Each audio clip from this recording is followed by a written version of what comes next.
the simulated self is one of the most dangerous things because it feels like progress just to watch a video, just to hit another reel. Oh, that's an insight, but not implemented. Oh, that's another insight, but not implemented. And it feels like we're leveling up. You can't be curious on information, but allergic to execution. Knowledge is not power. Applied knowledge is. You have to apply the information, but also ensure that you're doing it with not only intention, but with the right strategy behind it. I was confusing my simulated self with my actual self. I thought that my actual self was supposed to become the simulated self, but the simulated self is supposed to become the actual self. So I wasn't supposed to become the simulation was supposed to become me. And the only way the simulation becomes me is with ease, right? That I'm comfortable with my hands, not just living in my head. It's Coach Darius D. Brown, and we are back with another episode. I'm super excited for this one. We have a very special guest. But before we even get started, make sure you like, subscribe, share with someone that you know that can benefit from this value. Listen, we're only bringing the best on this platform, right? To share not only knowledge, but their experience and their expertise into the marketplace to continue to push the envelope forward. So without further ado, we got my brother, Vadoll Webb. How you doing, bro? Bless, man. Thanks for having me. Yes, indeed. Blessed and highly favored, if you will. Yes, indeed, bro. So we're excited to have you. Yeah, How you feeling? I'm in a state of reflection. A lot has been changing. Having like a real time conversation, not just a real conversation, but present day, all not accomplishment, time, lessons, losses, lessons. Love it. Love it. So if you don't mind just giving our audience a little bit of your background story and, how did you get into the industry and the field that you are in now? We can kind of, pivot the conversation just to provide some context. Sure thing. And the camera, where am I looking? We're right here. Okay. Yes, indeed. So, Jamaican originally, came here when I was 15. Living in Jamaica, I know everybody looks at Jamaica as whether it's the mud rub down from the female side or just, partying or beautiful beaches, great food, great music. And there's a side of Jamaica where it's just like anywhere else, right? You can go down Atlanta, high rise, homeless next to each other. So Jamaica is no different in that regard. And so I didn't grow up by any means very wealthy or anything like that. But I wouldn't have even honestly recognized that. I don't think I ever felt like, we don't have a ton of money or anything like that. It was just, you just did what you needed to do. And so I didn't even have my own bed, like room probably to like 17 or so. And that was just normal to me. It wasn't, in Jamaica, multiple people share the same room. Like, that was just normal. So my family, allowed me to come here at 15, came with my dad. Shout outs to him and my grandma, aunts. And they allowed for me to be the first in the family to attend college. And initially, if you're from the islands, it's like, lawyer, doctor, the same thing that's probably, I'd imagine, maybe in the U.S. as well. So, doctor, I was like, okay, I could see that. Then I realized I don't like blood at all. That was a little before I went to college. I don't like any blood. I don't even like seeing people get hit. Like, I'm very, I don't watch combat sports. Oh, wow. And I feel the moment I see it, it's a very strong association. Oh, so you didn't see AJ Johnson get knocked out last night? I've never seen oh, man. Nothing. Wow. Okay. Yeah, I'm not very good at watching people get hurt. So because of that, I was like, I don't think anything in the direct medical field is going to work. So pivoted to physical therapy, then realized that might not be it either. Pivoted to, actually, no, I had a critical moment. It was sophomore year, and it's like, okay, following the beaten path, okay, I'm gonna be a physical therapist. Family's gonna be happy, whatever. And I recognized actually did very well in the classes, right?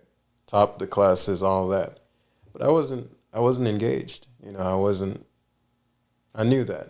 And I've always been one to, if it's not in alignment, I will cut it then and there. Mm-hmm. Right? I'll take the consequences. And that's got me in a lot of trouble many times. But I'm blessed to say I don't live with a ton of regret. Right? Could plan a little better, but, regret isn't something that, fortunately, I have to struggle with too much. So then and there, noticed myself listening to a guy named Carl Jung. Back then, I didn't even know anything about anything. I'm like, why do I always, when I have my free time, never listening to anatomy books, or I'm never looking at that stuff. I'm always looking at human behavior. Why? And so I was really with myself that particular, I'd say it was, again, Christmas break. And I said, going back next semester, I'm transferring to psychology. No notice, no nothing.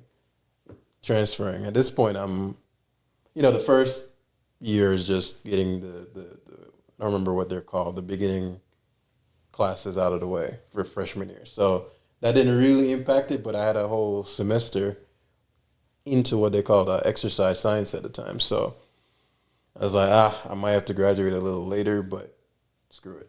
I can't continue down this path. So I transitioned to psychology, got the bachelor's in that, and then I recognized honestly that, man, I could have read all of this. Like I could have just bought the textbooks Instead of going and I recognized that probably late sophomore year, but I didn't know what I was gonna do. So have that conversation with my family about, hey, I'm gonna be dropping out of college and I don't know what I'm gonna do instead. That wasn't happening. So I was like, okay, I'm gonna see it through. But in that moment, and I used to say this to my friends, I was like, I've come to realize that college, unless you go there for a very specific thing that you need it for, is just delaying execution. And I didn't know what I wanted to execute on. So here I am with the delay, right? And so I delayed that execution, graduated. And afterwards, I could have gone down the beaten path of, okay, then the master's and the PhD. But I was like, I cannot risk going to another thing where I'm just thinking the same thing. I could have read the book on this. And so I wanted to see what the actual life of somebody like that is. What is their day to day? So my aunt knew a guy, knew his mom, and then so got in touch with him, basically got hired, and I got to see his day to day. But it was at a residential mental health facility. And I worked with all boys, 11 to ran the cottage. When I ran it, kind of. We were a bunch of us, but we made sure they were good. 11 to 18, boys who were displaced from homes, whatever, mental health issues. And just that was reality for about a year and a half. And I wasn't impressed with what I saw. Not to say they didn't do good work, but I knew deep down I was interested. How do people change fast? Right? Why do some people change, take a very long time to change? Why do some people never change? Why do some people change instantly? That's not magic. That's just a lack of understanding we have as humanity right now. And so I was obsessed with understanding that. And so about a year and a half in, and this is going to be funny, especially where we are now, I've always had an intuitive, I wouldn't have even called it that back then, but an intuitive conversational ability with the Almighty. Again, I wouldn't have said that was what it was back then, but I'll explain what I mean. So I'm sitting in the cottage at this point, because it was, what a transition doing that job. Probably the hardest job I've ever done. I mean, restraining kids, they're kicking down doors, chasing kids around. It's a massive place. And imagine a high school, when I look back, I'm like, man, I take for granted those days. But I remember going outside and going like, dang, nobody's going to kick the door in. That's crazy. Right? Just going around normal day-to-day life. And I'm like, when you're there's a whole school where everybody's like that. And in any given moment, the students just walk through the door and just start kicking Wow. the door in. And we have to Wow. restrain them and get the meds. And, so very different life for a year and a half. Very stressful. I mean, that got me into a lot of gratitude TED Talks because them Sunday drives, dread in my heart. And I've never felt that kind of angst all the time. And Saturday was like Sunday to Wednesdays was the shift, 12 hours, right? And I remember that Saturday,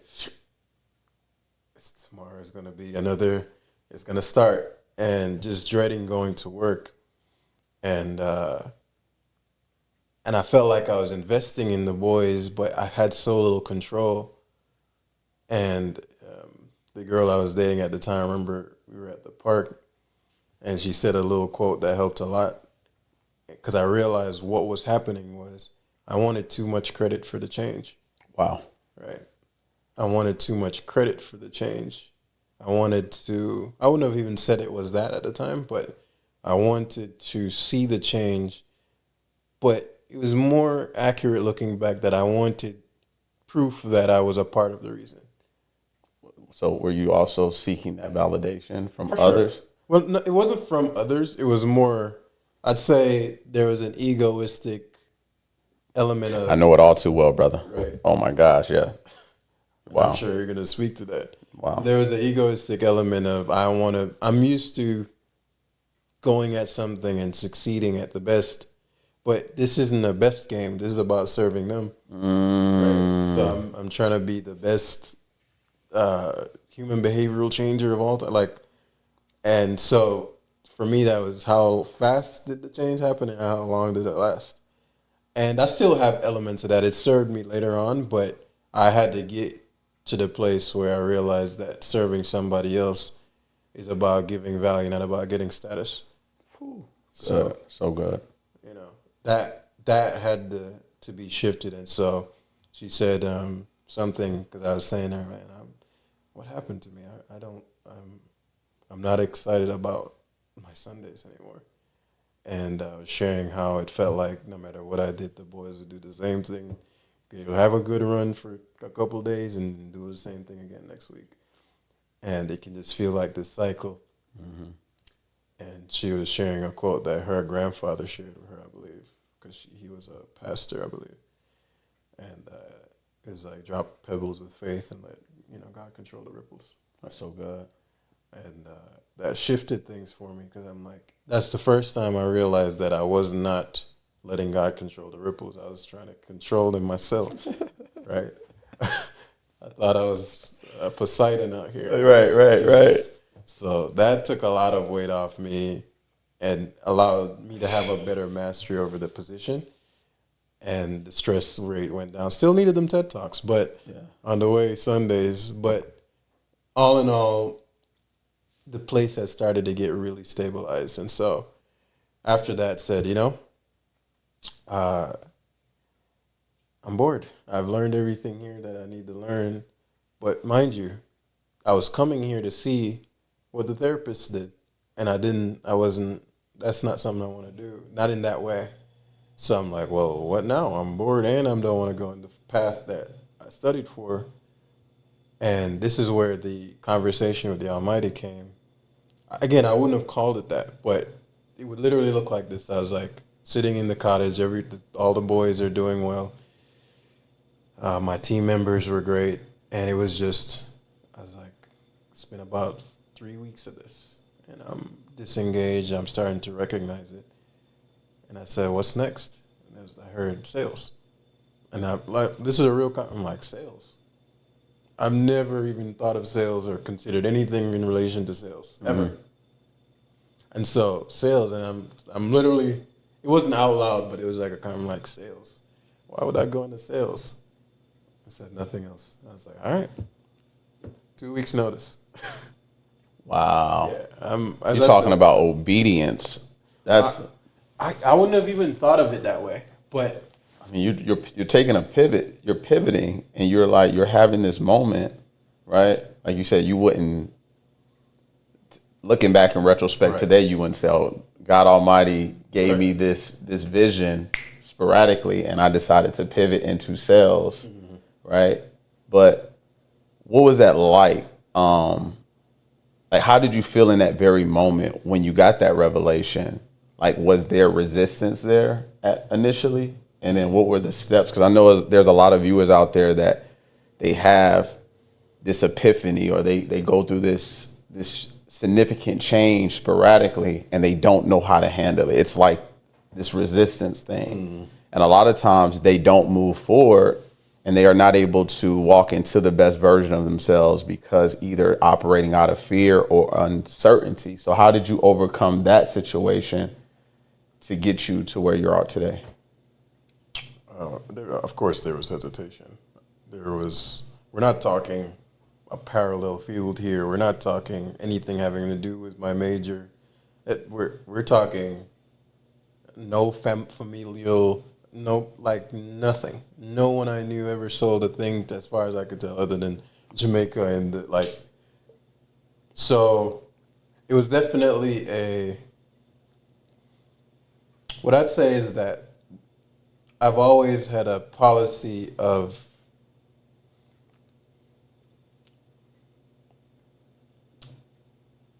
I believe I was watching a video of yours on Instagram where you quoted that regret weighs ounces. I mean, discipline weighs ounces. Regret weighs pounds, right? So I'd say that captures it well. It was less that I knew that sales would work. It was more that I knew that where I was never going to work. Whew. Hold on. Say that one more time for the people in the back. That's good. That's really good. Say that one more time, bro. They need to hear that. So it wasn't that I thought where I was going was going to guarantee to work. It was that I knew where I was never going to work. That's so good. Right. So once I know that, it doesn't matter what else, because that moment of, okay, let's play this out and continue on this trajectory for another 6 months. I'm going to be miserable for 6 months. I can't do that. And once I'm aware of the level of misery that comes from the trajectory that I'm currently on, I'll be in a tree before I continue on that path. Right. I'm going to be in the back of the car. I'm going to shower at the gym. Like, there's no reality I'm staying on this timeline. Okay. So there's a deep pain that comes with, and we can get into all of the more technical stuff later on, but just from a story standpoint, I was always very good at calculating the cost of my current path and going, this is way too expensive, and it's only getting more expensive the longer I stay on it. Right. Wow. Expound on that. Expound on you having that realization with yourself to say, if I stay here, it's going to actually cost me more down the road opposed to me pivoting right now, because I've already received that revelation. So I'm willing to take action right now opposed to staying in my current situation. Yeah. Prior to that moment of kind of recognizing it, there was probably 2 months of kind of observing to see if what I'm feeling is real. Because, right, we have moments where it's like, man, I'm done with this, right? And an initial frustration. But I wasn't letting emotion govern my direction. So what I was paying attention to was the consistency and the repetition of a specific emotion.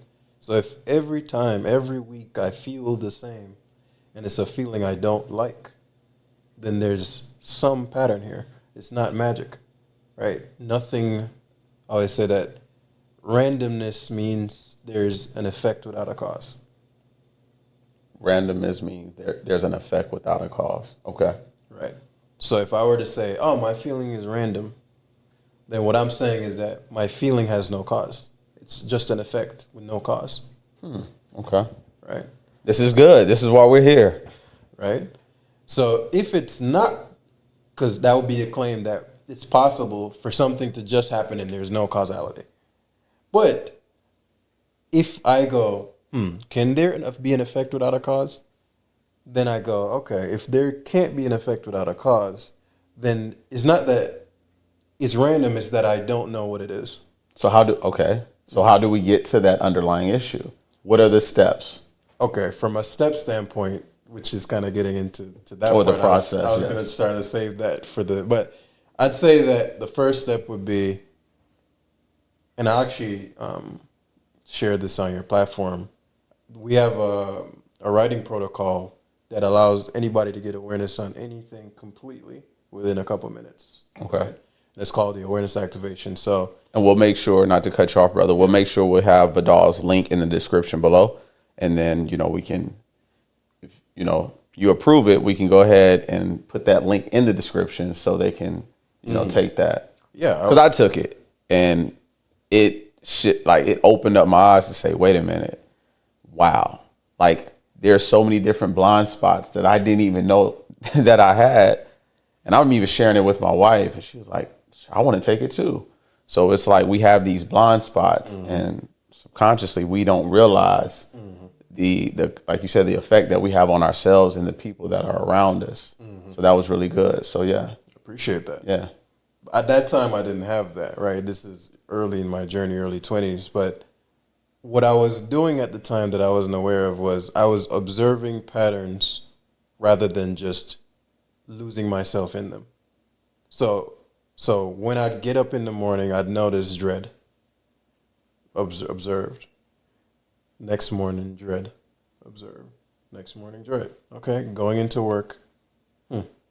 Not excited. Not excited. And if that continues for 2 months, if that gives me data, okay, I have a memory bank now. The past 2 months, I felt horrible. Don't know why yet, but now that gives me information to access. So many people, for example, listening to this, if they look back over the past 3 months, there's a certain mood to their months, right? So it's like, what have the moods of my months been lately? Like there's an overall pattern. Have I been a 6 out of 10? Am I a 10 out of 10? Am I a 1 out of 10? And then going, okay, now I have information. What would I prefer to be? What would I prefer for it to be instead? And is the thing I prefer something within my control? And the answer is always yes. That's the part that is the blind spot. Do I have to stay where I am? Is there not one little thing I could do differently that would change this 1%? Because it's hard to go, I'm going to make a full pivot. Like, I was younger, so I could take a risk like that. Right. I didn't have a family to take care of or anything like that. So it's not like every situation has the same risk factors. However, I understood that either way I take it, no matter what happens, if I stay here, the moods of my month are going to stay the same. I can try to ignore it. I can try to, drink it away, smoke it away, sex it away, whatever it may be. But I know the moment that alarm goes off in the morning, how I'm going to feel. I'm right back. Wow. Right? Yeah. Right back in the cycle. So that compounding over time was like, yeah, I see where this, I don't know if you remember that scene. Have you seen The Matrix, the movie, right? Yeah, it's been a while, though. Years, of course. Okay. You might not remember the scene, but there's a scene where Neo's about to get out the car because they captured him, took the bug out, and was like, oh, yeah. Now they were saying, take your shirt off. Yes, I do remember that. And he's like, what? Man, I'm getting out of. And, Trinity stops him and says, because he's looking, it's rainy, it's like a gloomy street. And she says a powerful line that I don't know if everybody appreciates the way that I think they intended. But what I got from that scene was that she said, I know this is uncomfortable. I know this seems weird. And he looks out and he sees the rainy path. She says something to the effect of, when you look down that road, you know where it goes. You know where it ends. Right? Yeah. And that was my equivalent. When I look, I'm always able to look down the road and know where this ends. Right. And the moment it's starting to go to a place that, absolutely not. Right. I don't. And there are times where it's very hard, which is where this technology came from, right? The ability to release any trauma, stress, or negative emotions, bad habits in 20 minutes or less, right? Permanently. That was for my own journey because I was pivoting so many times that can be stressful.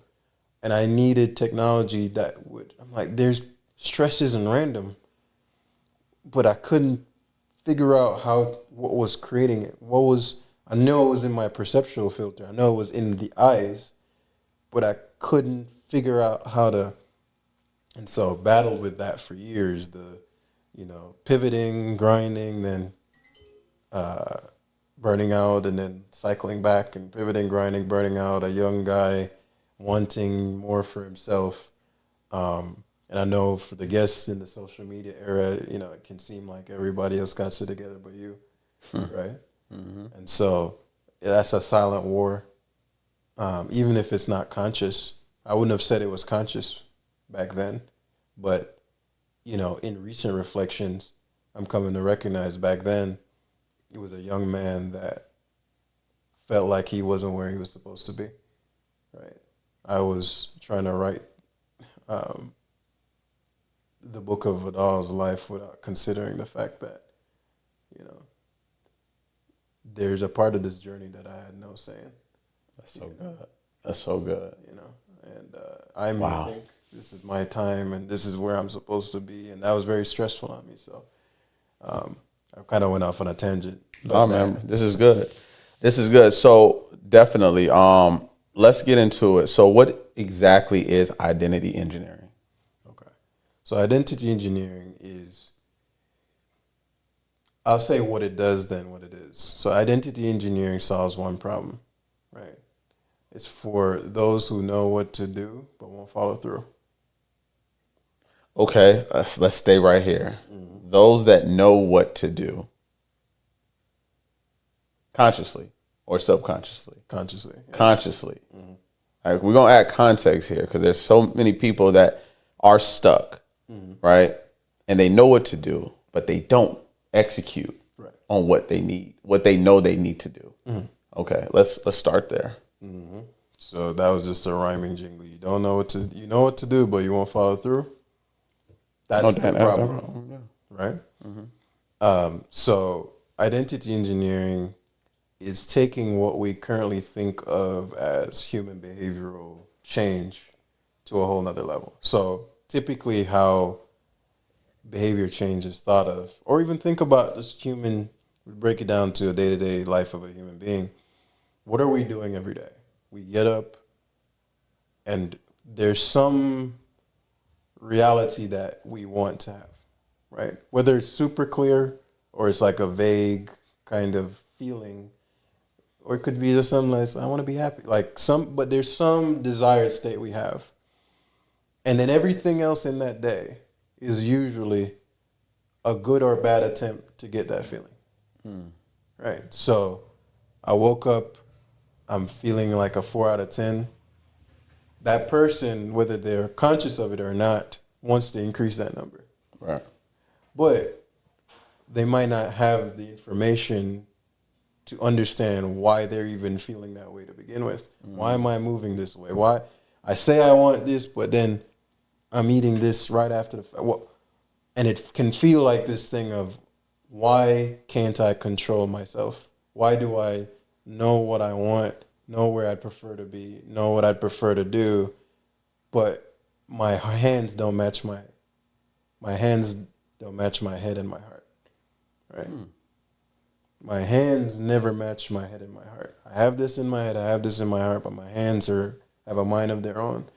And I start the day with intention, and somewhere around 1, 2 o'clock, right? Whether it's a scroll session, whether it's what I like to do, which is called productive procrastination, right? Which is watching YouTube videos on the subject, right? Yeah. Going on, I'm growing. Yeah. So, whatever our particular vices. Yeah, yeah. Getting caught into that and recognizing by the end of the day, like, dang, what can I really look at and said that I really moved forward today, right? And that starts again tomorrow. I'm going to lock in tomorrow. Boom. Okay, you may get a day in, and then next day, that 2 o'clock gets you again. It's like, damn it, man. And so that particular thing, why aren't my hands matching my heart? That's good. Why aren't my hands matching my head was the challenge I was having. And it was in 2020 where that was the rock bottom moment where this got developed. 2020 was transition into sales. So I did suit sales, as you know, for a while. And that's the whole story about that. But got into suit sales. I was at Nordstrom at the time and just transitioned to it. Maybe I've been there a month and COVID hit. It's March. And prior to that, a year before, I was, I'd moving around. I'm going to be making moves. I'm going to be doing this and doing that if I had more money, if I had more time. COVID hits 2020. It's March. I'm by myself in the apartment 2 weeks in. And all I had to show for it were memories of the anime I watched, dating apps, 4 a.m. going to beds, nothing, right? So 2 weeks in, groggily getting up, I'm like crawling into the mirror in the morning. And I looked myself in the mirror and I said, "You're full of shit." That's the toughest conversation when you have with yourself. Oh, man, that's good. Mm-hmm. Rest in peace, MJ, for making Man in the Mirror. Because, boy, I just had it. I literally just experienced that. I looked myself. It was a long time, not to derail, but it was a long time where I would get ready in the dark. I would never turn on the light in the bathroom because I was ashamed of the person I was looking at. Oh, you mean physically, literally getting ready? Literally. Oh, shit. I will never turn on the bathroom light. My wife picked that habit up as well until one day I was like, what am I doing? I'm a handsome man, right? But internally, I was fucked up big time, where I was so ashamed to look the person in the mirror where I was like, oh, wow, it's time to really be honest with myself because honesty is the best policy. So in order, we can't fix what we're not willing to face. It's like you're not even willing to confront yourself in your truth. So how can we make change? Right? So that was good. No, that's powerful. Thanks for sharing that. And that story, I think you will relate with where this goes, right? So that was Vadoll, the salesman, that was trying to sell himself on someone he wasn't being. It was somebody he was simulating, right? And what I mean by simulating is that when we imagine something, right? So there's this concept within identity engineering called the simulated self. Okay. Right? And it is a version of ourselves we create that we aspire to be, right? So let's say right now my simulated self may be a version of Vadoll that has 5 homes all around the planet, or, businesses, making tens of millions a month or something. Like whatever ideal, right? And so that ideal gets created and it's a simulation, right? Simulation means that which is not presently available. It is in the mind, it is imagined, right? And I use the word simulation because oftentimes when we use the word thinking, it can feel like a positive thing. Or when we use imagine, it can be used as a positive thing, depending on the context. But a simulation and imagination is the same thing, right? When you imagine something, it's a simulation of something real, but only within the confines of our own minds. Got it. So that's what simulation means. Think imagination, simulation. But I use simulation here because I was running a simulation, a simulated self, and that version of me would grow every time I read a book, would grow every time I watched a video, would grow every time I thought about whatever I wanted to do, when I thought about what action would look like. And so while that's useful in the beginning, it's useful to get sort of direction of where, we're heading. It gets dangerous when we confuse knowledge with skill.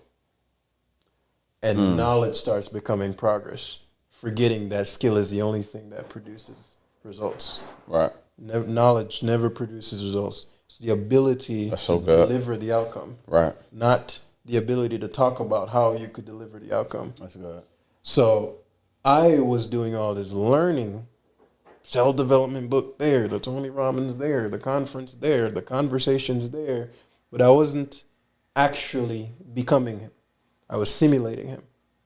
And so time was passing, books were being read, but then I realized I can never read myself into learning how to ride a bike. Wow. I can never study myself. I could get a PhD on how tire pressure works, the engineering of a bicycle, the different color pedal coordinations, but until I go on that bike, I will never. You have a 6-year-old. He be running circles around. I'm here with my PhD in bike riding. Never touched the handlebars, and he's running circles around me. Why? He doesn't know anything about bicycle pressure. He doesn't know anything about all the. But he hopped on there, scraped his knee, and got back on it. And he's running circles around me. And guess what? 10 years, PhD, blah, blah, blah. Hop on the bike and I scrape my knee. I'm at the same position I would have been at had I just started with no knowledge whatsoever. And so Sheesh. the simulated self is one of the most dangerous things because it feels like progress just to watch a video, just to hit another reel. Oh, that's an insight, but not implemented. Oh, that's another insight, but not implemented. And it feels like we're leveling up. Wow. You can't be curious on information, but allergic to execution. You said it well. I think you said that Yeah, recently. yeah, I tell my students that all the time. I want to consume all this information. Knowledge is not power. Applied knowledge is. You have to apply the information, but also ensure that you're doing it with not only intention, but with the right strategy behind it. Yeah. So that's good, man. Yeah. So that part right there was a big kind of like, how did I get here? I was confusing my simulated self with my actual self. And I was thinking that the job of, put it like this, I thought that my actual self was supposed to become the simulated self, but the simulated self is supposed to become the actual self. So I wasn't supposed to become the simulation was supposed to become me. And the only way the simulation becomes me is with ease, right? That uncomfortable moving my hands, not just living in my head. And that transition was what created what identity engineering is now, to come back full circle. At that time, when I was looking in the mirror ashamed, I wanted the answer to one question. How does a man need to live his life to look at himself in the mirror every day and say, thank God I'm this guy? Right.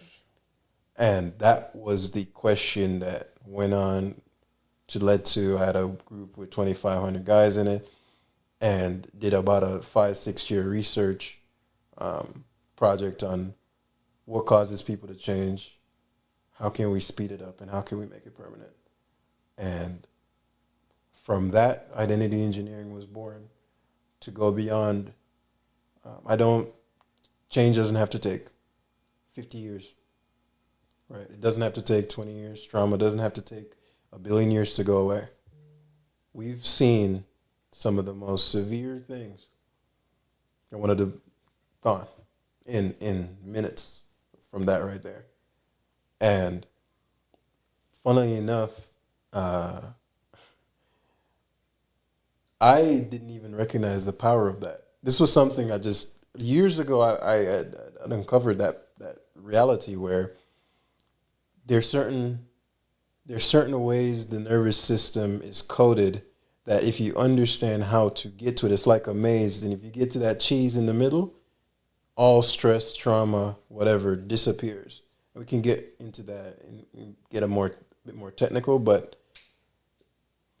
when I realized that from working with the 2,500 guys, I was like, oh, and I started applying it to myself, and I realized, boom, I used to hesitate on that execute, and I turned from an automatic hesitator to an automatic executor. No friction, no stress, no matter what it was. The moment I identified, oh, I'm hesitating in this area, boom, whip that out, gone permanently. And so that's caused such a tremendous level of speed in my level of execution once I realized I was bounded by my simulated self.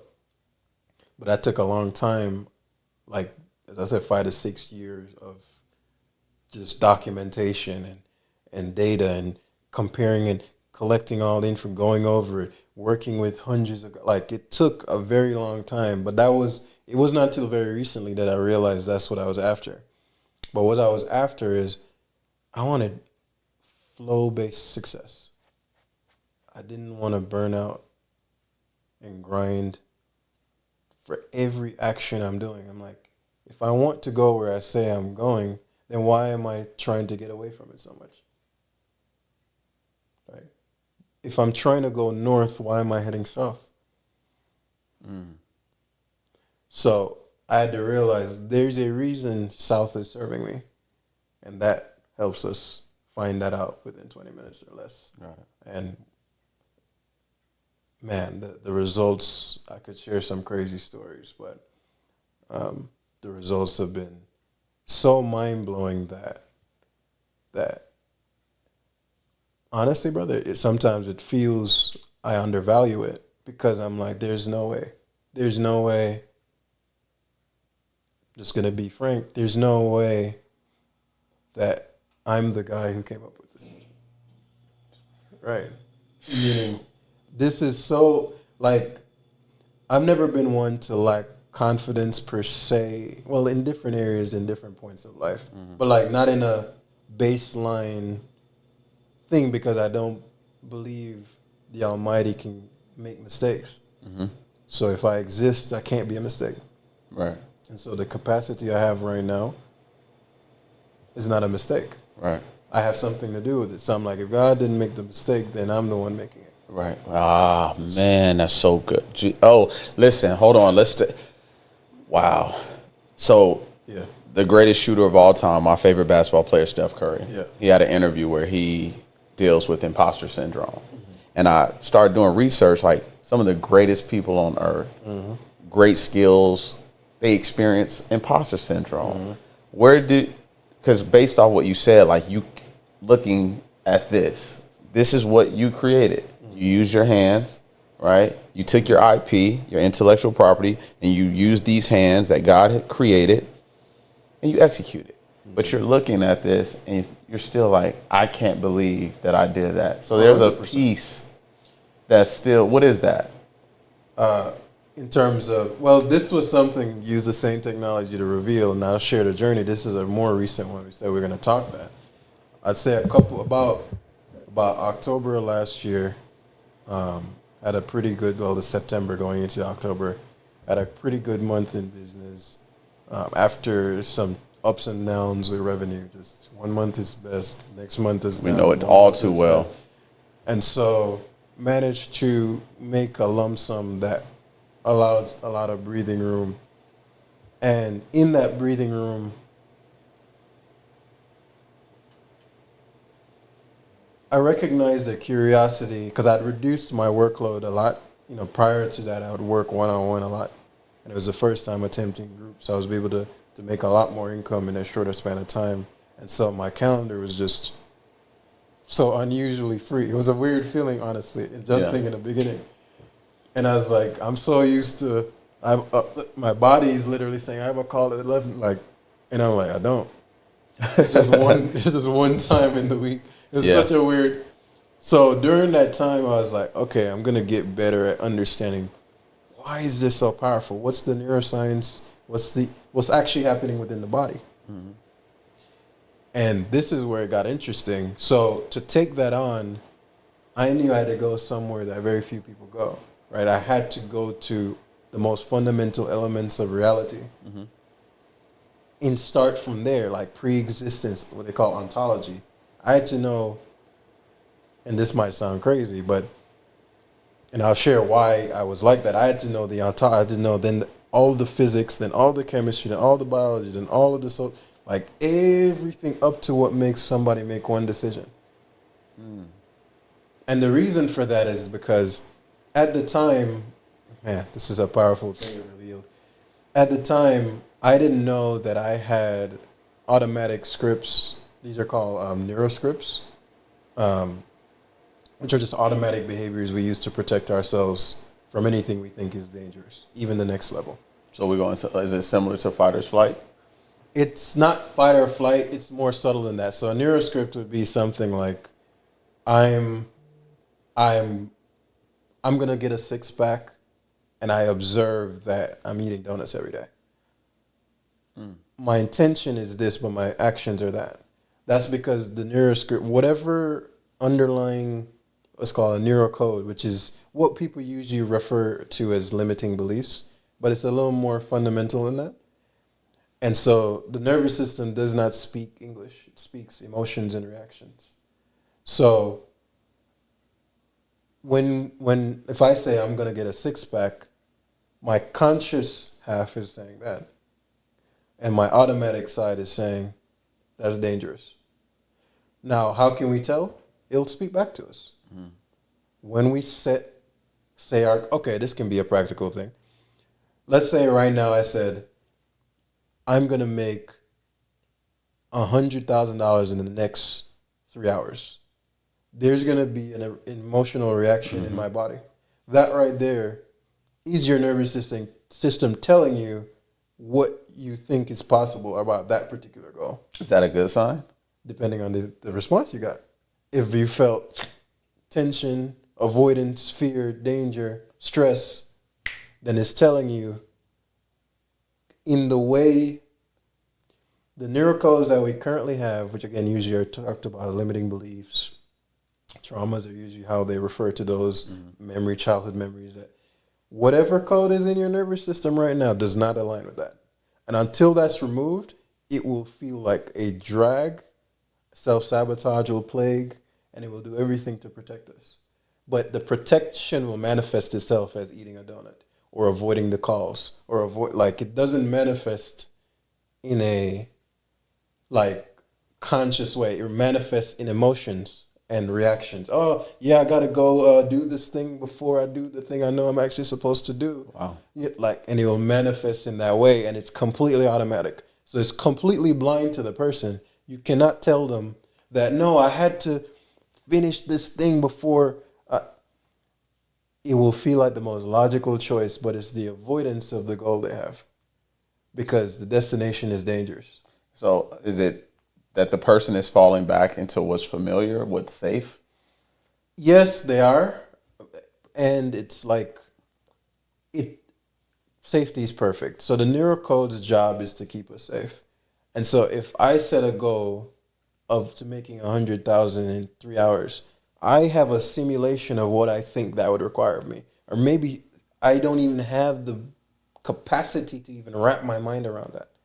And so all my brain is going to say is unknown, dangerous. And my body will respond like that. And so people may think, oh, it's confidence, or I don't believe in myself, or I don't want it bad enough. No.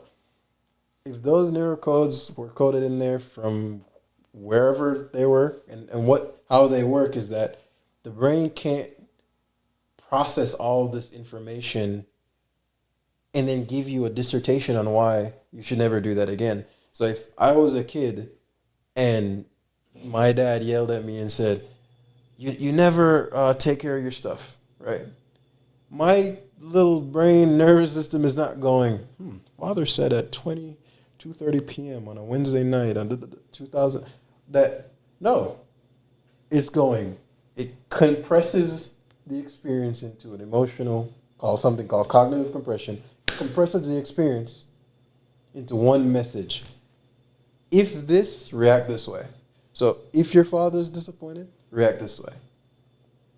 That is all it remembers. And until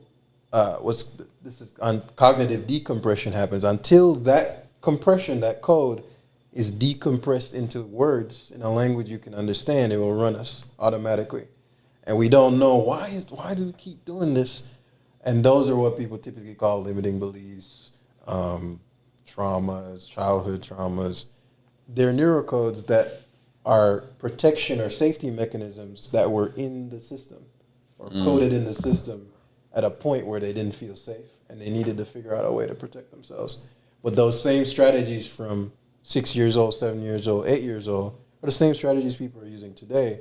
It's just more complicated and it's more contextual. So instead of me going, oh, I don't want to let my father down again, I'm going to put in the work. It's going to be, I'm not going to do the most I can because I might fail. And then if I fail, I'll let my father down again. So I'm going to avoid anything that could risk me being a failure of a son. Man, listen, I'm wow, because my daughter is experiencing that where she doesn't want to let daddy or mommy down. Like she's about to head off to middle school, and she just finished her first year of national cheerleading. And the other day she was like, "Daddy, I'm so nervous." And I was like, "Baby, why are you nervous?" Because I'm going off to middle school, and it's a new environment. And she's explaining, and daddy is trying to like collect the data, right? And really allow her to, be vulnerable enough to even share how she truly feels. Yeah. And with our daughter, she bites her nails like down.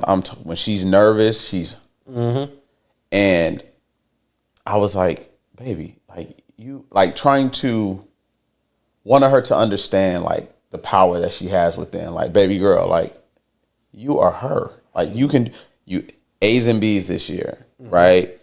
First year of cheerleading. You placed second in nationals. First year of cheerleading.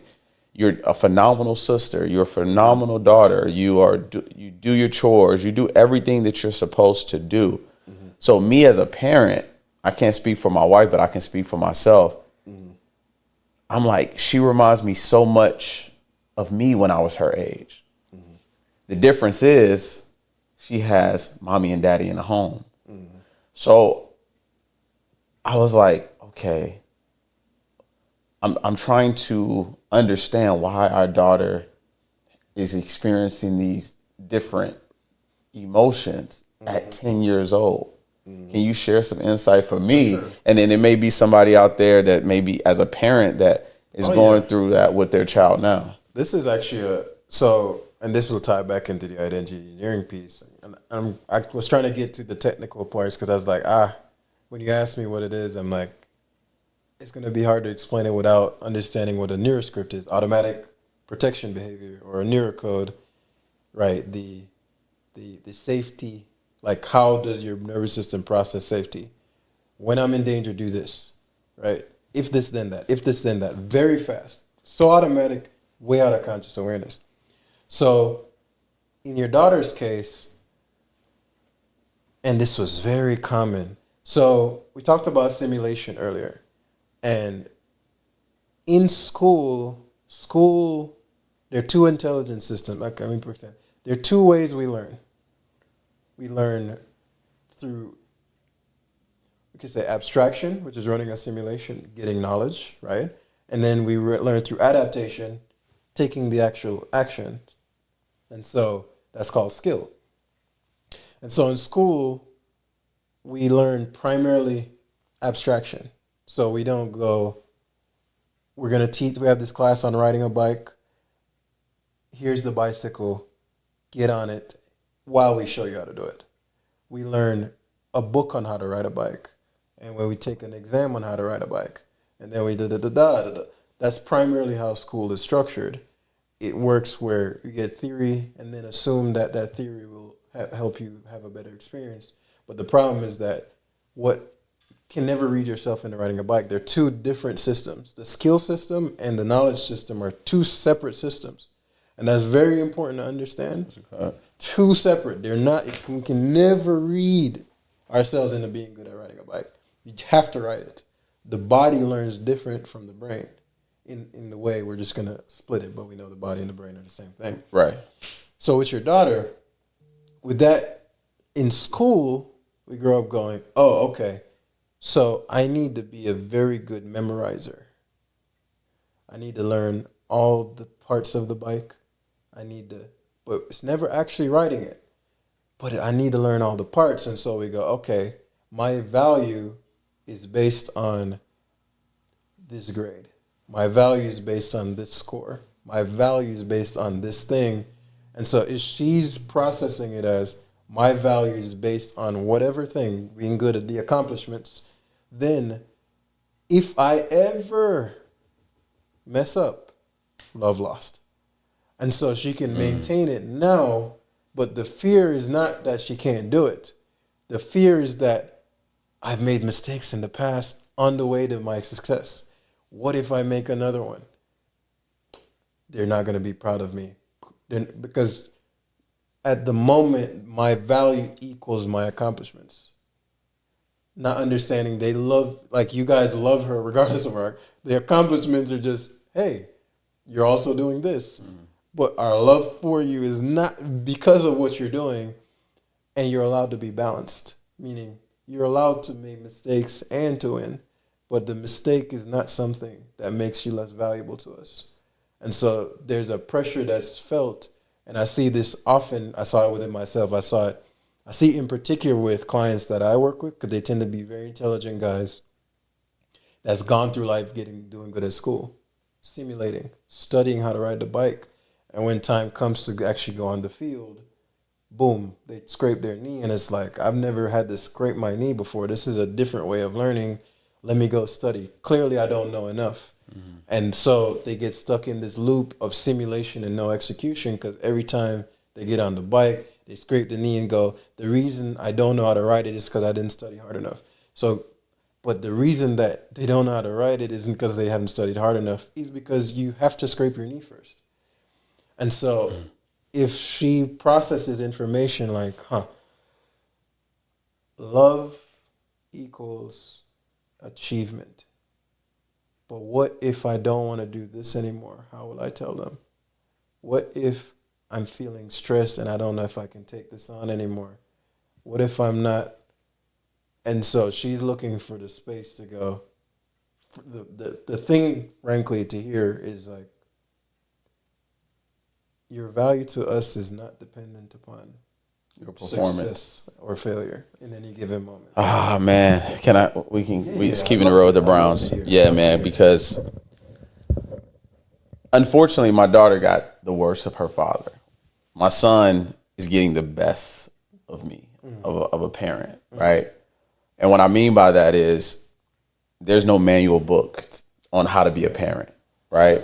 So because at the time I played ball up until college, my mom was single mom, taking me and my brother back and forth, AAU travel ball, but it was all performance. Like if I didn't perform well, I was going to feel it on the court and off the court, physically, verbally, and emotionally, which can tax a 12, 13-year-old.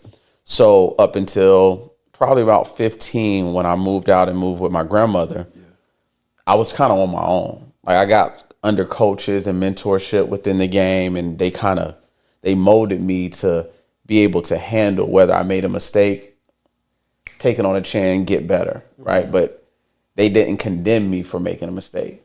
But I never was able to process what I endured under my mom's guidance, if that makes sense.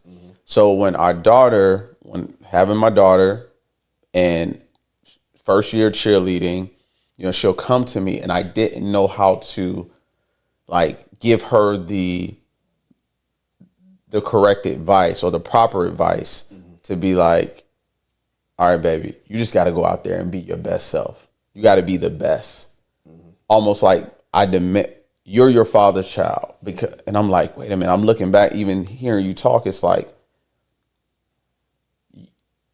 I didn't want to, but it is reality that to some, now that it makes sense with our daughter, the reason why she feels the way she feels is because daddy probably made me feel like if I failed at this, or if I didn't do my best in this, then I'm a failure.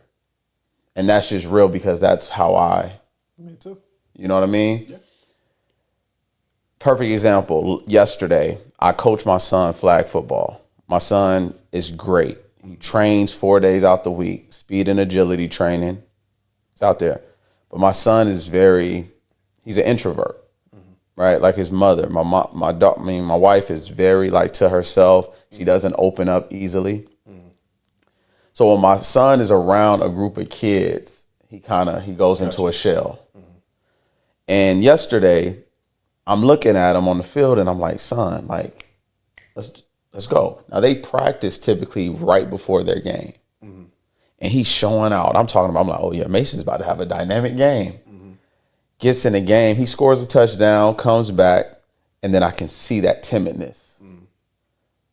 And I got on his case and I took him out the game. I said, do you want to play? And I raised my voice, right? I didn't feel like daddy at that moment. I felt like coach. Right. Like, do you want to play? He starts crying. I immediately say, get off the field.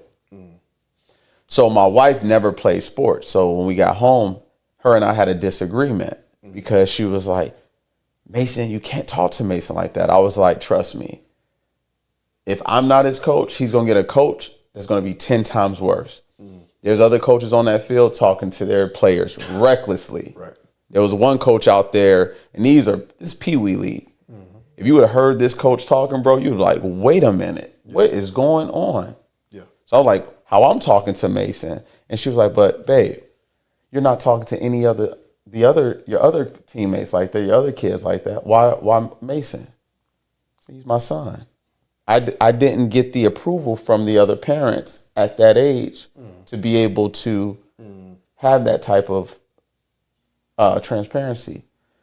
So I'm saying that to say, based off of you, because you're actually giving me insight just as a person, as a man. Because like I told you before, I'm in a season of wanting to become a comprehensive man, a complete man, where knowing how to properly listen to my children and truly be there and be present. So when they're talking, I'm literally collecting that data to be able to give them the best advice that I know how. That's number one. Number two, allowing them to be vulnerable. So there's this open door policy. So they know, oh, daddy's not going to judge me whether I don't make the team. Like our daughter didn't make the middle school team for next year. Right?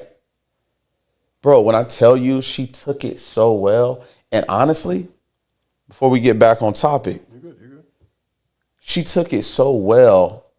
Now that I think about it, I think it was a relief for her to find out that she didn't make the team. Because it was one of those, she'll be in 6th grade. Yeah. And the parents were saying typically 5th graders going into 6th grade, they typically don't make it. It's like the 7th and the 8th graders because they have a little bit more experience. But looking back and seeing her reaction when she found out she didn't make the team, it was almost like a weight lifted off her shoulder. Like, okay, but I'm going to continue to practice. And then us encouraging her, well, baby girl, you have competition cheerleading tryouts this month. Continue to work towards that. So I just want to be able to, as a parent, as a man for my children, as well as my wife, to not bleed my trauma onto them. It's like, well, I don't want to bleed onto someone that never cut me in the first place. Yeah. And subconsciously, I've been doing that. Even as people look at it like, well, it's just sports. But that can really take a toll on a child because it took a toll on me, and if that makes sense. It does. And one, to the daughter point, and I'll share something in relation to that. That relief sense, because it makes sense, right? I don't have to do it, and it's not my fault because it's normal for the 8th graders to make, like, it's no longer, oh, well, you were in the 6th grade, like, of course the 6th graders is, well, 5th grade, because elementary schools that stops at what, 5th? 5th, yeah. Mm-hmm. So if she's in the 5th grade and she's not making it, then it's like, but, oh, well, I'm younger than everybody else. That's normal. Da da da da. Right. And so dad won't be disappointed, but I don't have to admit that. Okay, I don't have to feel all this pressure. And in cases like those, whenever I notice that, how I've managed to balance that within myself, because I have that, the way I check that, because I used to always say I can be very hard to be around. And I recently learned, like yesterday or 2 days ago, why. And, but to close the daughter point, how I've been able to balance that whenever I'm dealing with anybody is just ask them, can you be 100% honest with me? What do you really want? What do you really want to do? If daddy, mommy weren't upset, what do you really want to do if you knew we weren't going to get mad at you? And you'll find out what she actually wants. And if she still says cheerleading, then it's like, and now the arrows are pointed in the same direction. You want this, and we're going to help do everything we can to get you what you want. However, if it's secretly something she's against, then she'll force through it because she doesn't want to lose your love, obviously. Mm-hmm. She loves that, oh, daddy's proud of me, mom's proud of me, they see me. But I can't admit that I might not like cheerleading, or I might not. And so I know for myself, we talked about how even the transition into psychology, why was I going down that path? But before that, why was I in physical therapy and doctor? I didn't care about your parents. Right. Yeah. So that was a moment, and my mom and I got into it about that. I mean, that was the first time we had really gotten into it in that way.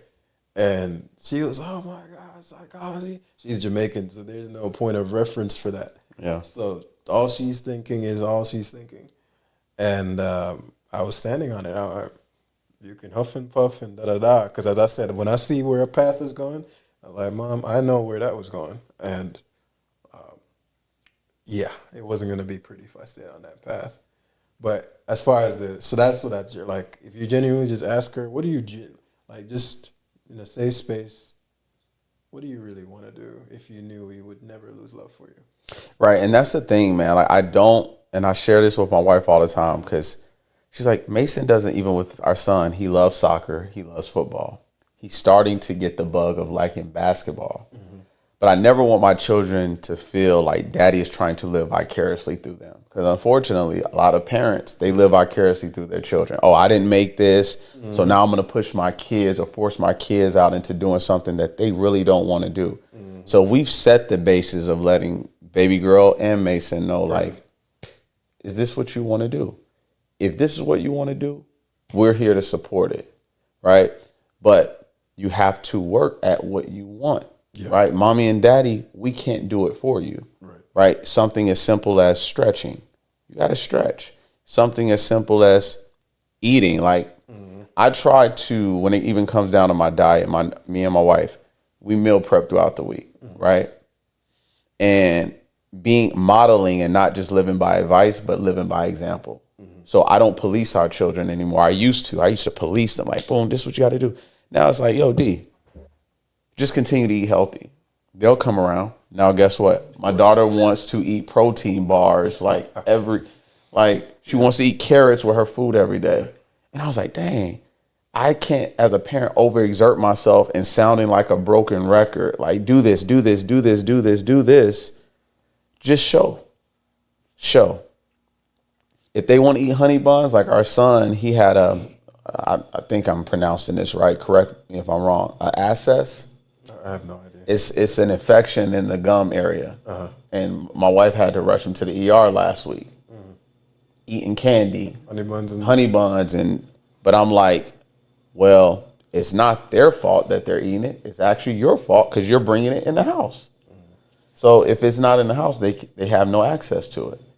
So it's just really being intentional, saying, okay, if this is what you want, mommy and daddy will support it.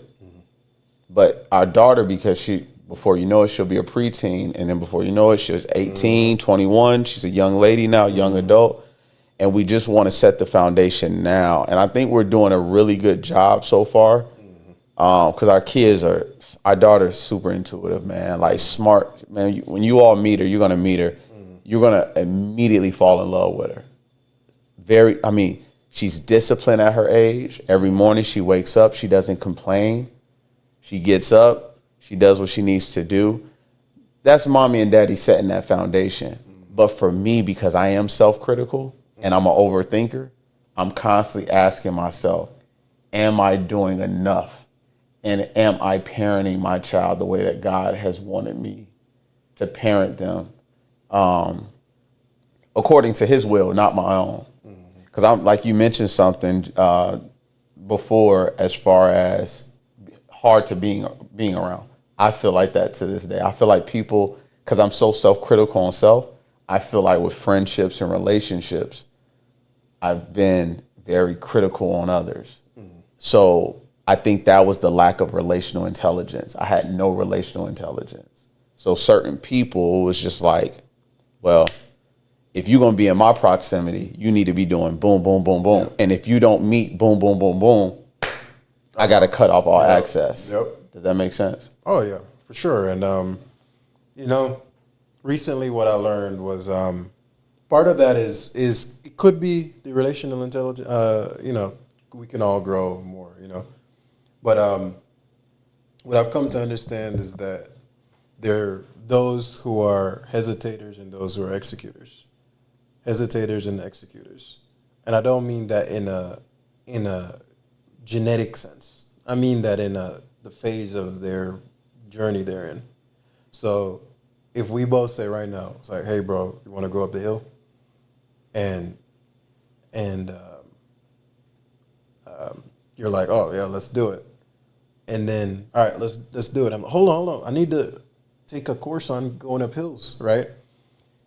And I'm like, bro, it's going to take 8 weeks to complete that, right? Yeah, but let me, so 8 weeks coming back. And okay, so you ready? Actually, I found out that, they had an extended course, it's 3 months, by that time I'm going to be ready so we don't get injured. And then it's a PhD on going up hills. And that person is in a state of a hesitator, right? They don't realize that they're avoiding the thing, not because they're not capable, but because they don't think it's safe. That whatever going up that hill is going to look like might reveal to me that I'm not as good as I think I am. Wow. Okay, hold that thought. So, oh man, that's good. Okay, because I've been that type of person, bro. This is good. I've been that type of friend. We'll stay there. Platonic relationships, where I've always been the guy that will want it more for them than they want it for themselves. Bingo. So it's like, I see something in you that you don't see in yourself. Right. Because I didn't have the relational intelligence at the time, and I'm like, all right, I'm only going to give you three tries, right? Because now, bro, this is good, man. This is good. So we're seeing it. Like, yeah. I know on a spiritual level what you're talking about. Yes, because I'm like, dude, okay, now if I stay in proximity, now you're pulling me. Yes. So some people that were close to me will see that and be like, you're wrong. And I'm like, how am I wrong with wanting to be around the best to not only help them, because this is a two-way street. It has to be reciprocal, right? Reciprocated. So if I am pouring into you and I see something in you and I want to put you on game to be the best version of yourself, I think that's what relationships are all about. Number one, it can't be one-sided. Pour into you, iron sharpens iron, as long as it connects to metal and we are strengthening each other and helping each other. But I'm like, at one point, I'm like, bro, I ain't wanting it for you more than you want it for yourself. Yeah. So how have you been able to overcome that? And what are some tips that you can give the audience that may have experienced or going through that right now in relationships where they're like, I feel guilty because I had to cut this relationship off after 20 years because I'm ready to grow and that person's not? The same solution. I said, I always start with, what do you want, bro? Like, so that when the cutoff, it's not cut off and like we're beefing or anything like that, but I'm very frank. I'm like, hey man, like I'm the guy that will call you like, hey bro, we're not going to be That's good around each other anymore. I don't, if I had enough relatedness to you, like now I thought everybody was like, I don't think that's a normal thing, and people are like, oh no, it's all love, man. I get it, da da da da, and then they'll never talk to me again. And I'm like, you know, on the phone you were saying a whole different tune. You know, I'm thinking this as a man. Like if we had any level of elbow rubbing, I'm not just gonna ghost you if you were that to me.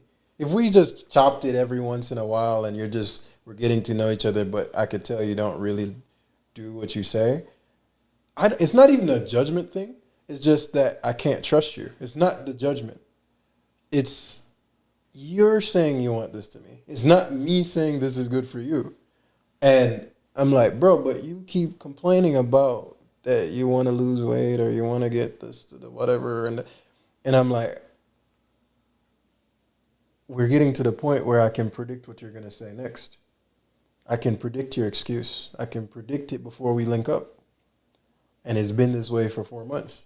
Right? So now I'm at a point where I'm like, it's very difficult for me to lie to people in that way. It's not like a gruesome thing. I'm like, hey, bro, but, you know, you said that a month ago. What are you waiting on to start? And that's uncomfortable. And so it's not that love, what I've called what's called feminine and masculine love. Feminine love, I say, is compassionate, and masculine love is corrective. That's good. And so That's good. Compassionate correction is something I'm working on. Same. But correction, Same. you know, it's really understanding where they are, but going, I give too much of a damn for you to come back to me 5 months, 4 months, and the next month you're coming back with the same thing. And I'm like, that's okay to feel.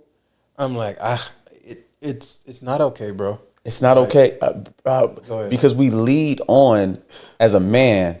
Well, I feel. We have a woman in the room, so right. no offense to this, but women feel. Yeah. A man should not lead by feelings or by his emotion. We lead naturally by logic. But when because I have guys where I'm like, man, well, I feel this way, I feel that way.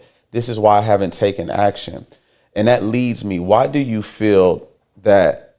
Well, why do you think? Let's start there. Why do you think that men tend to self-sabotage their success? Like when it comes to, like, let's say, for example, you're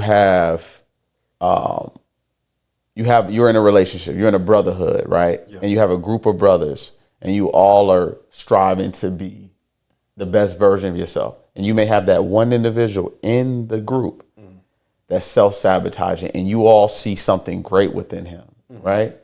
And he's doing things to self-sabotage, but he's still in proximity of you all. Why do you think that men like that tend to self-sabotage? Do you think that it's out of fear? Do you think that it's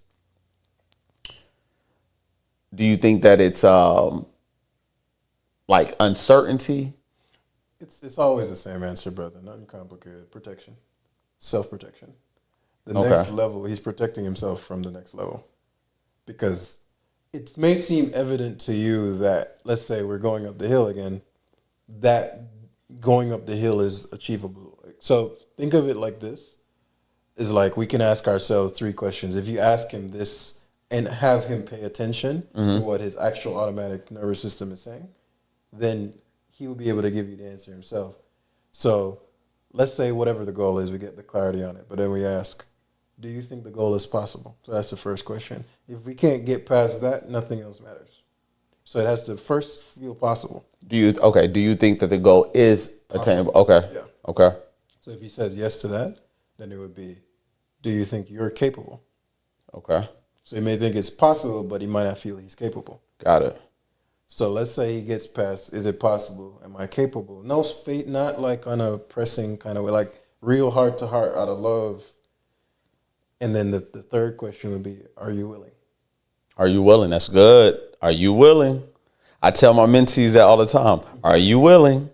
Are you coachable? And are you hungry? Some of them can't get past the willing, man. Right. It's like, dude, you say you want it, but are you willing? Right. Yeah, that's good. So the willingness part is where the hands are. Possibility is like imaginary simulation.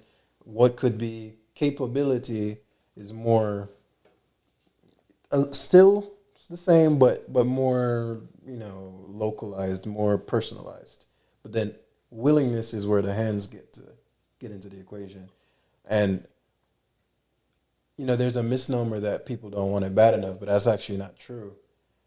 Is that okay, let's think of it like I was trying not to get super technical. I'm trying to explain these things in a Teach us, brother. Teach us. But it's like, think of it like this. There's every action there's an equation to it. Desire minus resistance equals action. Desire minus your resistance equals action. So let's say I have somebody, let's take the person, let's say we're doing within your team. It's like let's say they have a desire, 10 out of 10.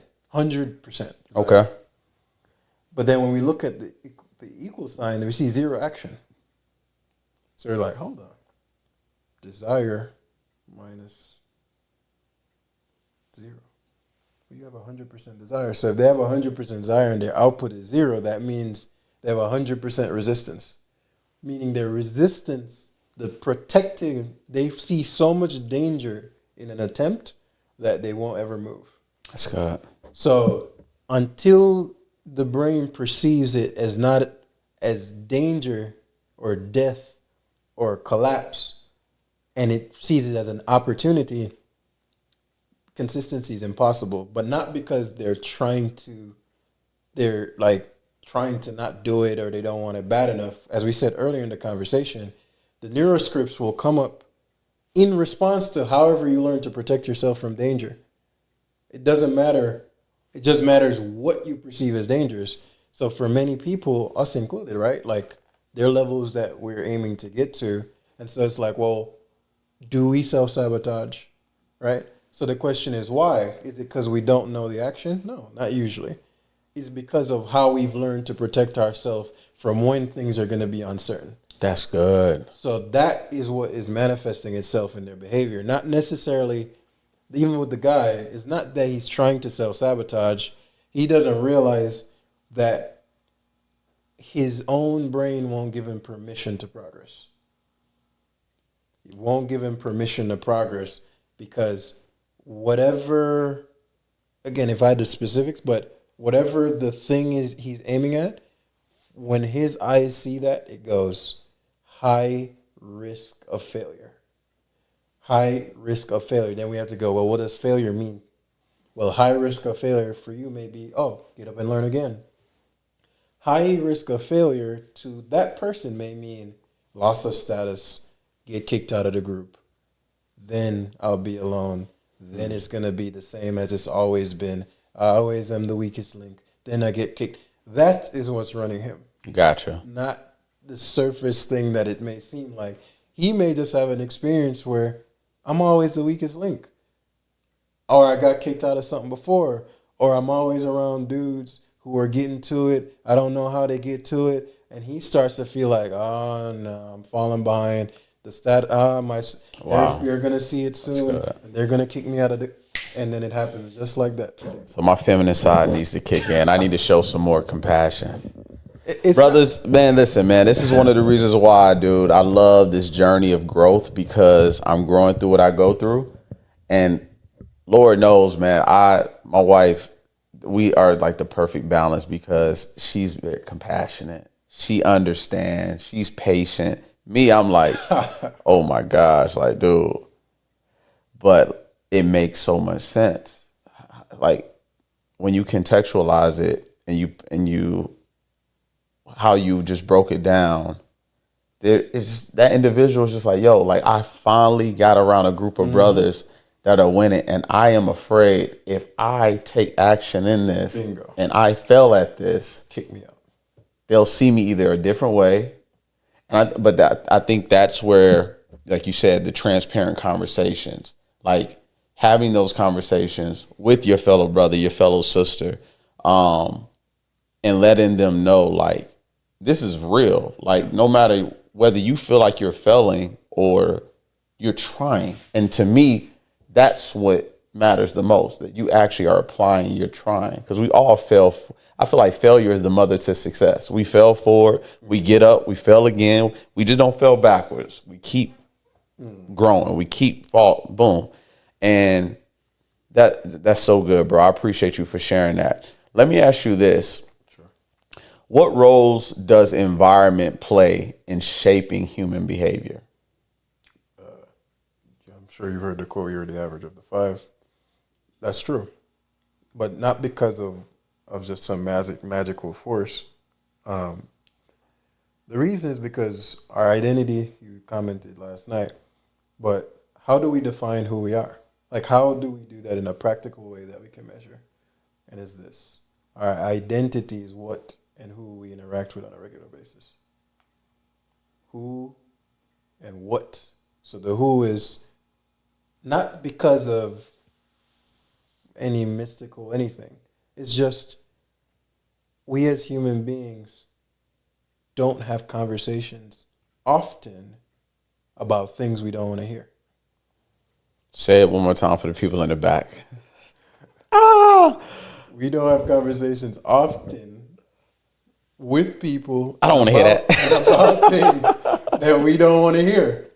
So if I'm hanging with you a lot and you're saying things that I'm coming back to you, I know the same convo you're going to bring. I know that you're going to bring some gossip, or are you going to bring some sports, or you're going to bring some business. I know after a while what that person's conversation tends to be about. Yeah.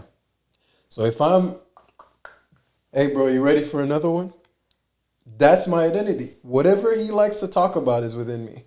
Wow. So our identity is what we interact with. And that goes to, we talked about, if I wanted to get a six pack, if I'm fat, I have to interact with the gym and with the world in a way I haven't interacted with it before.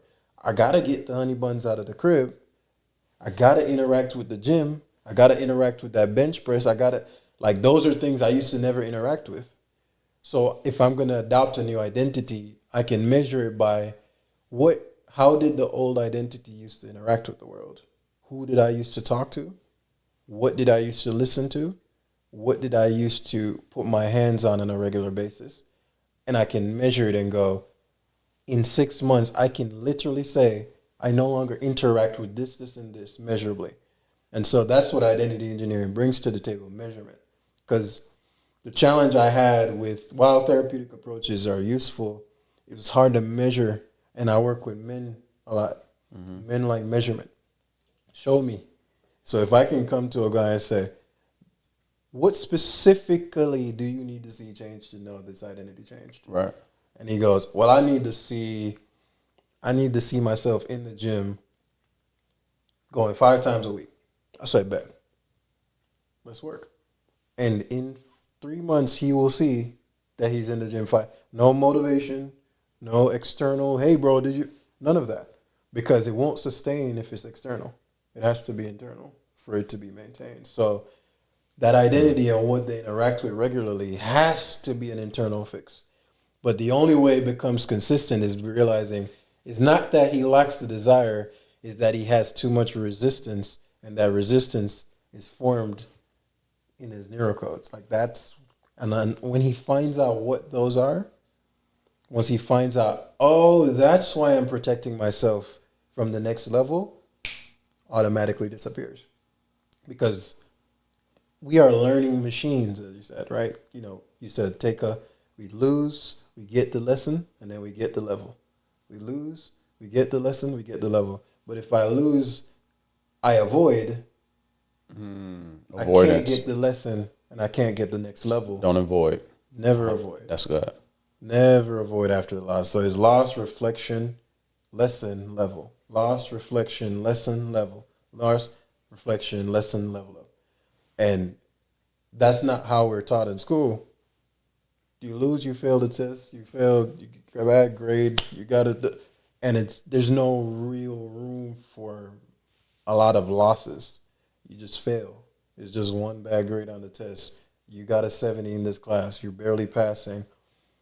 When there should be a ton of training around learning how to lose, understanding that losing is the only gateway to leveling up. That's good. That's good. Okay, man. So make sure, listen, guys, we are going to have Vadoll's information in the description. So make sure you guys tap in with him. We'll have the link so you guys can complete that assessment as well. Now, before we wrap up, bro, let's provide the audience with some practical steps, like a framework, a blueprint when it comes from shifting the paradigm, the mindset, right? And then what it takes to truly transform into their best version, into their best self. What's the first step? Let's dummy it down, right? A person is like, I'm watching this. There's this euphoria. There's this thing that now they're like, okay, I'm up. But it has to go past this episode. So what would be that practical step that a person takes today after watching this, and how they can make those 1% wins and compound that over time to continue to walk into their best self? Sure. So the first thing they would need to do is get a pencil or a pen and paper. Okay. If you have that, you have everything you need to remove anything that's been bothering you for years right now. Okay. Because I'm going to share with the awareness activation. And so that's a simple, I think it's maybe 7, what are called, we'll just call them prompts that are specifically engineered. That's really where identity engineering comes in. Specifically engineered to get to the blind spot within only a few minutes. Because you said it earlier, we can't change anything that we can't see. Right? We can't change anything we can't see. So the getting dressed in the dark, I can't change anything I can't see. The avoidance part, we all do it. If I pretend that problem isn't there, somehow I'm going to delay the problem a little bit. I'm going to put it away. So pen and paper, that's the first step. The second step would be whether it's downloading it from the description. I can send it over to you as a free thing that you can share with your audience. We'll appreciate that. That piece of paper, all you have to do is just follow what it says. It's very simple. It's called sentence completion. So the first question, I believe, is if I was 100% honest with myself, I'm going to give the audience something else free. But if I was 100% honest with myself, I've been pick an area of life. I'm going to just use, if I was 100% honest with myself in the area of fitness, lately I've been feeling blank. Okay. And what that does is bring to conscious awareness what has been present, even if it's been running automatically. Because if it's automatic, you can't change it. You can only change something that is now within the selective side of your awareness, not the automatic. If it's automatic, what you call the subconscious, you cannot touch it. So until it comes to the light, no change is possible. So awareness is the first step. And so that's the first question, and then it will give you about 4 more. And by the end of it, you will be looking at yourself like, how have I gone this long without knowing that? I do it regular. These aren't, let me see. I'll blow through that book in a week. Because I'm aggressive about whatever the thing I'm trying to do is. And the moment I see the resistance, I need to make a $10,000 offer from one client. If I feel it, I know, the automatic side is saying, right now you have some scripts around that, you have some Neuroscripts around that says that's not safe. So I need to find out why I believe making a $10,000 offer is not safe. And so that's what that reveals. And so as I'm moving forward, there'll be these moments where I'll sense, I'm being a hesitator right now. And it will reveal to me in 20, I'm like, oh my God. This is good. Man. So that pen and paper is all they need to start. And that it's already provided. There's nothing for them to guess. Pen and paper. And I guarantee you, track your results. I always suggest to people, Afterwards, set a reminder for 7 days from whatever the thing you did it on and watch. Don't believe a word I say. I'll give a quick story so the audience has 2 days ago, a client of mine, previous client, but kind of a protege at this point, in England. 2 years ago, he was a sales guy, did really well, all that. However, he forced himself through any level of hesitation he had. So set the record for the company, used some of the information we went over, but he never did what's called a resistance release, right? So he was, young, hungry, 22, just forcing it through.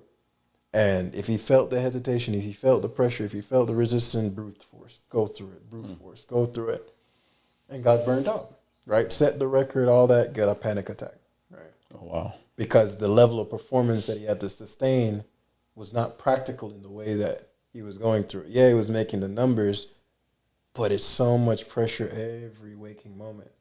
So he burnt out, left the sales industry for 2 years, and was coming back into it. And so reached out, he was telling me about the situation, and I was like, oh, just do a resistance release.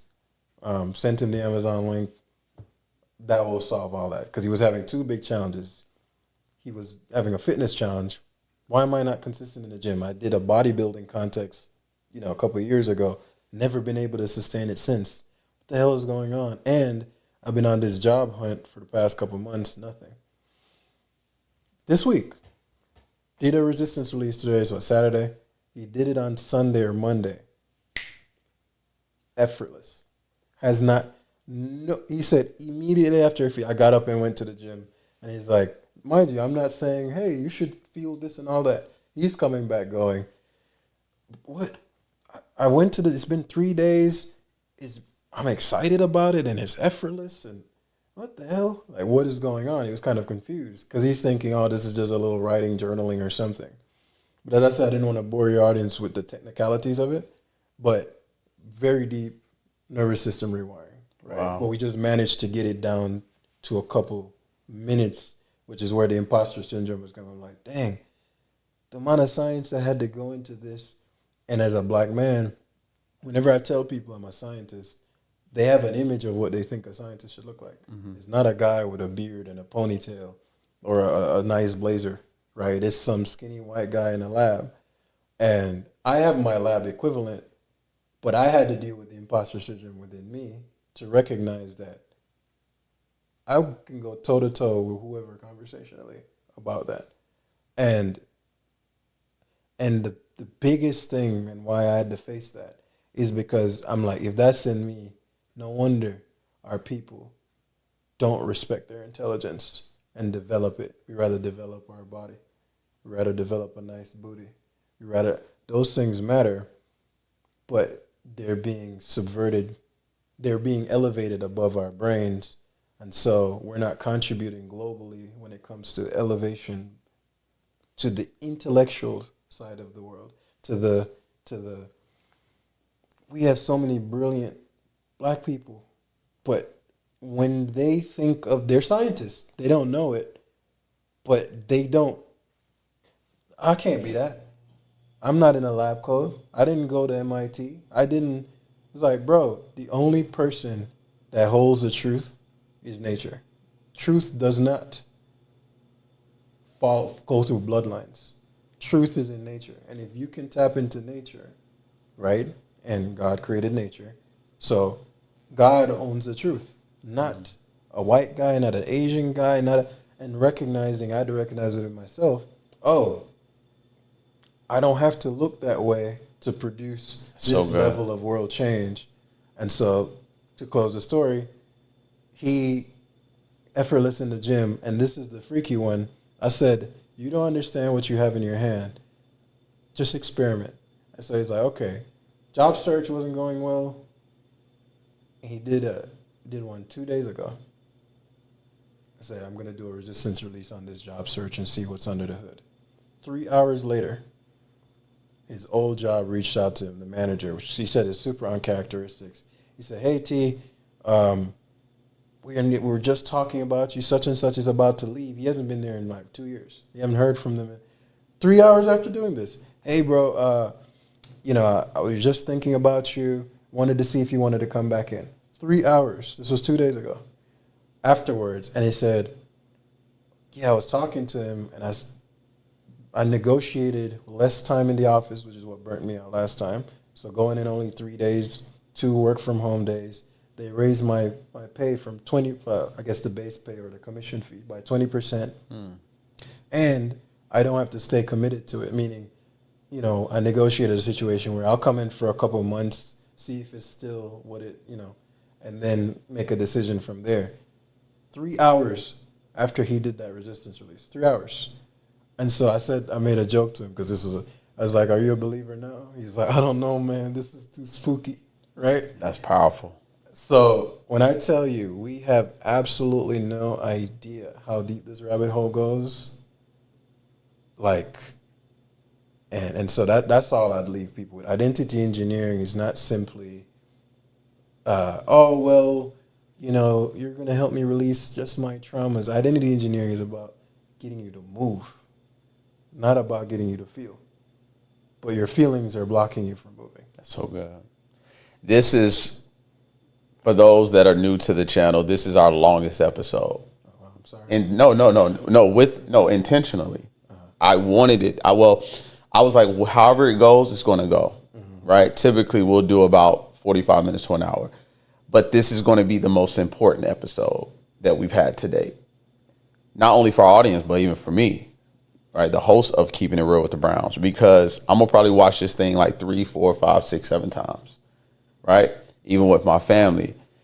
Because, again, I don't want to be, and I encourage the audience to be rich in one area, we talked about it, but rich financially, but poor relationally, poor mentally, poor emotionally.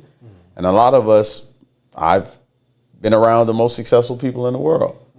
I've traveled, I've been in rooms with highly successful people, but when you talk to them, they are messed up within because they're only operating in one area of their lives where they're devoting all the energy into profession. They get home, they're poor. They're around other people, they don't know how to value those relationships, which is strange and kind of odd because it's like, well, the greatest currency is relationships. So if you're successful financially, you will think a person will be successful relationally, but that's not always the case. Right? There's a lot of manipulation out here, even, and this is another conversation for a different day, even in the political world. This huge propaganda going on, and it's biblical. And I'm reading scripture every day, and I'm like, this goes all the way to the book of Genesis, right? I'm talking about back when it's like, the manipulation, even with Pharaoh, God having to harden Pharaoh's heart, right? Because the Israelites were at one point under his dictatorship, his leadership, right?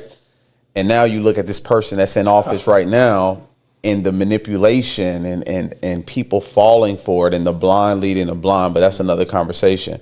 But I intentionally wanted this episode to be what it was because I strongly feel like, bro, like people are going to take it with the help. And I appreciate you for even gifting our audience with this here so they can apply it. Now, is there a link where they can purchase a copy of the hard book? If you could send that over to us as well. So we will have Vadoll's social media account in the description below as well, alongside the link that you guys can go to. It's a couple of minutes. You complete it. You can, and it's are they able to, I know you mentioned, because I'm the same way. When I journal and I'm writing, it's something about pen to pad opposed to it being digital. Are they able to do it? Let's say if a person prefers to have it digitally, are they able to just download it on their computer or on their phone and have it accessible that way? So to get the actual result they want, no. They would not get it if they do it digitally. Now, the reason for that, it's not just the pen to paper thing. There's a lot to that. But just very shortly, if you're going to do what's called cognitive decompression, where you get those automatic behaviors released and free yourself from them, then there are two ways to do it. The nervous system communicates in emotion, thought, this order. Emotion first, thought, then thought turns to speech, and then speech turns to action. Well, speech doesn't have to turn to action, but speech is like a middle layer, right? Right. So when we're trying to change it, our tools are action and speech. And so when we write something down, what we're actually doing is compressing billions of bits of information into one symbol. So every letter we write, is the equivalent to 1 trillion thoughts. Like, it compresses it down precisely to what the issue is. If it's typed, the brain doesn't activate very many spaces. Makes sense. When you write, the entire body is lighting up. The brain is lighting up and so it processes that emotion way more deeply, way faster. It's second only to doing the thing itself. So writing is actually more powerful for behavioral change than speaking. I agree 1,000%. That's why I wanted to ask, to add that. Okay, cool. Any closing remarks you want to leave our audience? Anything that they can hold on to going into the week to help them? Going into the week, I'd say remember that whatever you're facing right now, whatever roadblock, whatever thing it may be, just understand that it's protection. It's not procrastination. It's not overthinking. Your brain is trying to protect you from the worst case scenario. And if you look at your behavior like that, then you just have to ask yourself one question. What is this protecting me from experiencing? What is my current pattern protecting me from experiencing? So going back to your homeboy, or just a guy, his self-sabotage is protecting him from experiencing him really trying and really failing. And y'all really saying, you're not one of us. Wow. That is devastation. Wow. So if that isn't fixed, he's going to try to burn out, and then he's just going to fade off, and you guys won't hear from him. And it's going to be like, I've just been, But really what it is that I don't feel like I measure up. And if I take the risk, right now it's a theory. But if I really go for it and I really find out, then I'm going to know and y'all going to know. And y'all are going to kick me out anyway, so I might as well take myself away from it. Sheesh. You guys, make sure you take advantage of this this assessment, right? This experiment. It's helped me.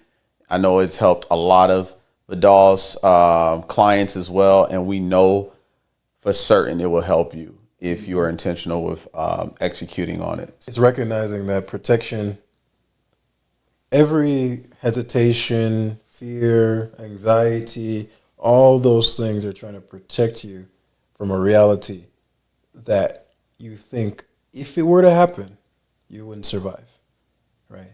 If you took that risk to start the business, if you took my man D up on his offer to really get your life together, it's like immediately the simulation appears. And you start to go, but what if all these worst case scenarios happen? But consider this. How could you simulate a future if you've never been there? Where is the simulation coming? Where is the prediction coming from? It's coming from your past. We actually don't see the future. We see a modified version of our past. And so if we really just go, you know what? I don't have the full information. I don't have the full understanding. It's a little uncertain. But for whatever reason, I'm going to take this risk and understand that the Almighty's going to take care of the rest. It's not for us to have every pathway plotted perfectly before we move. That's never been how any of us have ever progressed in anything in our lives, ever. So whatever it is, this is going to be no different. So find out what you're protecting yourself from so you can progress and live the life that you know you deserve to live. There you have it, people.